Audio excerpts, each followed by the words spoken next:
Hi, this is Rick from Lifeboat Lettings and welcome to this quick video which is designed to help landlords cope with the current situation with COVID-19.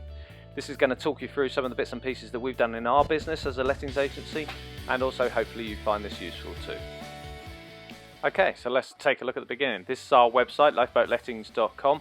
As a lettings agency, we had to react very quickly to the situation as it unfolded in front of us. There was a lot of information that we had to digest, so we found it had to be key to give our tenants a very clear message on what they were expected to do as the information got released, as everyone was trying to do. So we were glued to the screen watching the announcements from both Boris Johnson and the Chancellor with the latest financial package of assistance that was going to be rolled out. So what we've done at Lifeboat Lettings is we've actually updated our website. So you'll see right at the very top here we've got a COVID-19 banner, so we can create a dedicated homepage for these issues. So this is our dedicated page, which can be accessed by clicking the red banner at the top, the COVID-19 information page. There's a little video there at the top that I pulled together just to reassure tenants that we're open for business. We're still operating as normal as possible, even though we're doing that remotely via working from home. So feel free to watch that to give you an idea of what we put out to tenants.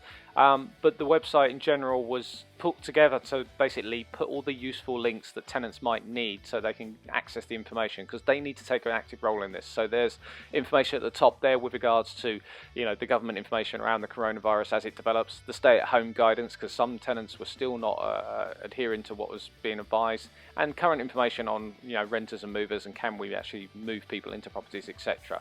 But the big one that tenants are looking for guidance on is financial support. So this is a list of all the benefits that individuals may be entitled to, latest updates on if they are a self-employed person or whether they are a business owner. These are all the information that is coming out from the Chancellor and the government as to the incentive packages. And if all else fails, there is a budget sheet here so tenants can start to take control and list all of the utilities and credit cards and loans and things like that that they may be liable for, so they can start getting payment holidays.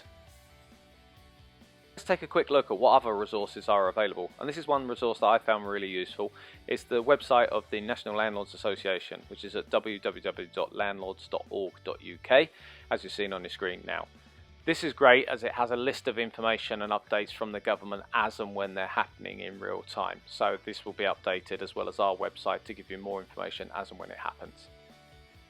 One of the other things that we've found is absolutely paramount is keeping good communication. So one thing we've developed in-house for our staff to use is a simple Google Docs spreadsheet like this. And the reason we use Google Docs was because it's dynamic and allows us to work on it in real time. So when another staff member is working on it, we can tell.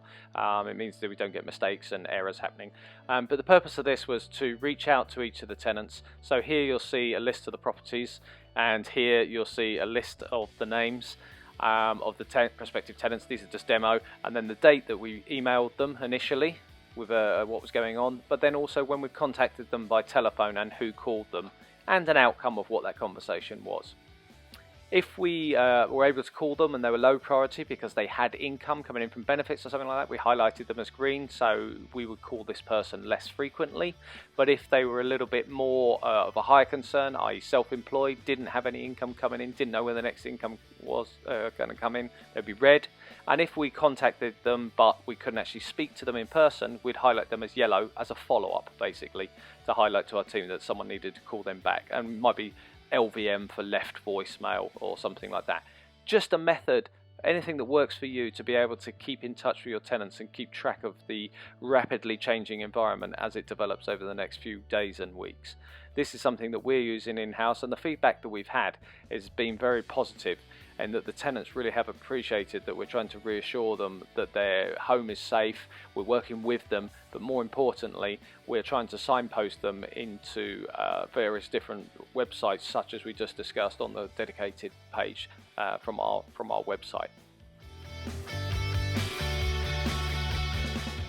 Based on one of the spreadsheets that we looked at earlier, we'd now start to make the calls out to the tenant, and they tended to take a similar sort of feel to them. So we come up with this little mnemonic, which was keeping it real. So it starts with reassurance, reassuring the tenant that their home is going to be safe in line with the government's recommendations, that no possession orders or anything like that are going to be served within 3 months. But most importantly, reassuring them that we are there and open for business, so things should continue as normal as possible. Secondly, expectations. Making sure that we are letting them know what our expectations of the tenant is. So when they're out of work, if they have lost their job or whatever, our expectation is that they should be trying their hardest to get any kind of benefits they may be entitled to, speaking with their employer and doing what they can, doing their bit to act like a tenant in this time. Thirdly, actions. What actions can we get them to be doing? This may include, speaking to utility companies and loan and credit card companies to try and get a payment holiday of some kind. It may even be as much as, looking for an overdraft with the current bank, perhaps. Whatever is deemed as suitable to try and reduce their outgoings on a monthly basis. Most importantly, listen. We are there to listen to them. As landlords, a letting agency, we are there to listen, and if anything changes in the circumstances, we want to know. So keeping that communication open and making it clear that they know how to contact you. Is it by telephone? Is it by email? And recording these conversations so you know what has been agreed between you. So what are the next steps? If a tenant does start falling into financial hardship, they need to communicate with you on a regular basis. But we also need to get them out of this mentality that it's a payment holiday. It's not, it's a deferment. The monies will still be required at some point in the future. So they should make every attempt wherever possible to try and keep up with payments, as this will make their life easier in the long run. Because if they get into 3 months debt now, it will be very difficult to get out of that further down the line. So try and encourage them to make continuous payments for as long as humanly possible, and deal with these issues as that and when they arise. So if they do fall on hard times, then make sure you're communicating with them on a regular basis and agree a payment plan. This is the key thing. It's not an automatic holiday. They should agree the payment plan with you before they enter into it. So if you're struggling to get your head around all the new changes to the legislation that are going on in the middle of this coronavirus pandemic, then please do give us a call. We'll be happy to help you. Call one of our team now on 01233 802 803 or get in touch via the website lifeboatlettings.com. We hope you enjoyed the video today, and if you want to stay in touch and keep connected with future updates as we make them, please do subscribe using the buttons alongside, and we look forward to seeing you next time.